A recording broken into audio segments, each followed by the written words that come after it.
नमस्कार दोस्तों, पांडवों की पत्नी द्रौपदी के बारे में आप लोग जरूर जानते होंगे। आज के इस वीडियो में हम द्रौपदी के बारे में ऐसी बात जानेंगे जिसे शायद आप न जानते हों। द्रौपदी के विषय में भविष्य पुराण में बताया गया है कि यह पूर्व जन्म में एक गरीब ब्राह्मणी थी। वन में रहकर यह किसी तरह अपना गुजारा किया करती थी, लेकिन अपने पुण्य कर्मों के कारण यह अगले जन्म में पांडवों की महारानी बनी। भविष्य पुराण में बताया गया है कि युधिष्ठिर जब जुआ में सब कुछ हार कर वन में जा रहे थे, उस समय मैत्रेय ऋषि ने अपने दिव्य दृष्टि से इस बात को जाना था। मैत्रेय ने पांडवों को बताया कि द्रौपदी ने पूर्व जन्म में ऐसे पुण्य किए हैं जिससे यह जहां भी रहेगी वहां अन्नपूर्णा की तरह इनका भंडार भरा रहेगा। इसलिए वन में रहते हुए आपको कभी भी भोजन और अन्न की चिंता नहीं करनी होगी। द्रौपदी के विषय में यह कथा तो आप जानते ही होंगे कि अर्जुन ने स्वयंवर की शर्त को पूरा करके द्रौपदी को पत्नी रूप में पाया। लेकिन जब यह अपनी मां कुंती के पास पहुंचे तब मां से कहा कि देखो तुम्हारे लिए कितना सुंदर फल लाया हूं। कुंती ने कहा तुम पांचों भाई बांट लो। लेकिन जब उनकी दृष्टि द्रौपदी पर गई तब कुंती उलझन में पड़ गई। इसी समय श्री कृष्ण वहां पहुंचे और कुंती को द्रौपदी के पूर्वजन्म की बात बताई। कृष्ण ने कुंती से कहा कि द्रौपदी ने पूर्वजन्म में भगवान शिव की तपस्या करके यह वरदान मांगा था कि उसे अगले जन्म में धर्मपरायण, बलवान, श्रेष्ठ धनुर्धर, रूपवान और धैर्यवान पति मिले।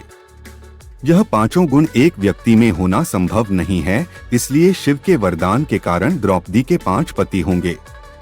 यह भी कहा जाता है कि द्रौपदी ने शिव जी से 14 प्रकार के गुण बताए थे, लेकिन शिव जी ने यह वरदान देने से मना कर दिया। तब द्रौपदी ने इन 5 गुणों वाले पति की मांग की थी। अगर शिव जी 14 गुणों वाले पति का वरदान देते तो द्रौपदी के 5 नहीं बल्कि 14 पति हो सकते थे। दोस्तों, यह बड़े ही आश्चर्य की बात मानी जाती है कि द्रौपदी किस तरह से अपने 5 पतियों के साथ समान प्रेम भाव और व्यवहार रखती थी और द्रौपदी को लेकर कभी पांडवों में आपसी विवाद क्यों नहीं हुआ। इसका कारण यह माना जाता है कि पांडवों ने एक नियम बना रखा था कि द्रौपदी कभी भी एक साथ 5 भाइयों के पास नहीं रहेगी। एक भाई द्रौपदी के साथ 1 वर्ष तक रहेगा, उसके बाद द्रौपदी दूसरे भाई के साथ रहेगी। इस क्रम में द्रौपदी 5 भाइयों के साथ रहती थी।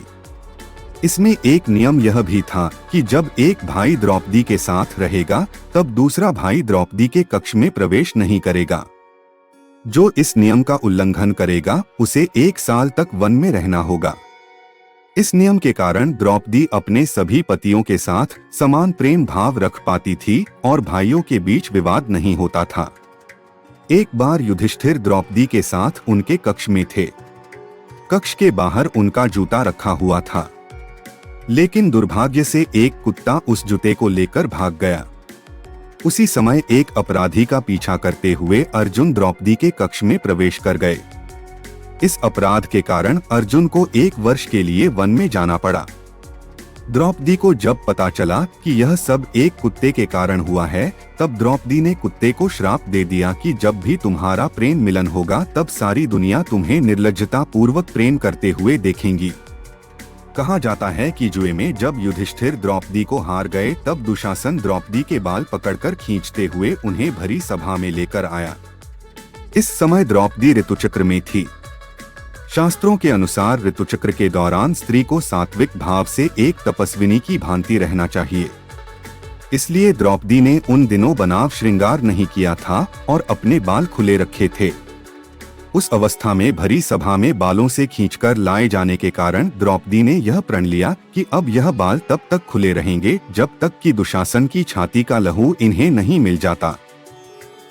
दोस्तों, वीडियो अगर पसंद आई हो तो सब्सक्राइब, लाइक्स और शेयर करना ना भूले। वीडियो देखने के लिए आप लोगों का बहुत बहुत धन्यवाद।